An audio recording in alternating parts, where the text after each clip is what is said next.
চোখ বন্ধ করে নামাজ পড়া কেন নিষেধ, তার সেজদার দিকে কেন তাকিয়ে থাকতে হয়, জানলে আপনি অবাক হয়ে যাবেন।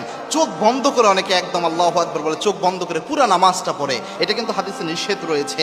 এবং কি চার মাযহাবে, বিশেষ করে হানাফি মাযহাব এবং শাফি মাযহাবে চোখ বন্ধ করে নামাজ পড়া এটাকে মাকরুহ হিসেবে উল্লেখ করা হয়েছে।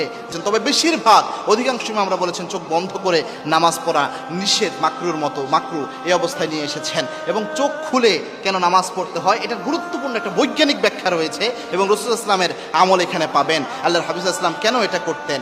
প্রথমে দেখেন আল্লাহর হাবিব ইসলাম নিজে নামাজ পড়তেন কিভাবে। মা আয়েশা রাদিয়াল্লাহু তাআলা আনহা বলছেন, আল্লাহর হাবিব সাল্লাল্লাহু আলাইহি ওয়াসাল্লাম যখন নামাজে দাঁড়াতেন, আল্লাহর হাবিব ইসলাম এমন ভাবে তার চোখের দৃষ্টিটা রাখতেন, মনে হতো আল্লাহর হাবিব ইসলাম নামাজের মধ্যে দাঁড়িয়ে তার সেজদার জায়গাটা খুঁজছেন। মানে আল্লাহর হাবিব ইসলাম সেজদার দিকে সবসময় তাকিয়ে থাকতেন, তার চোখকে সেজদার মধ্যে আল্লাহর হাবিব ইসলাম নিবদ্ধ রাখতেন। এবং আল্লাহর হাবিব ইসলাম নামাজে দাঁড়ালে আল্লাহর হাবিব ইসলাম এদিক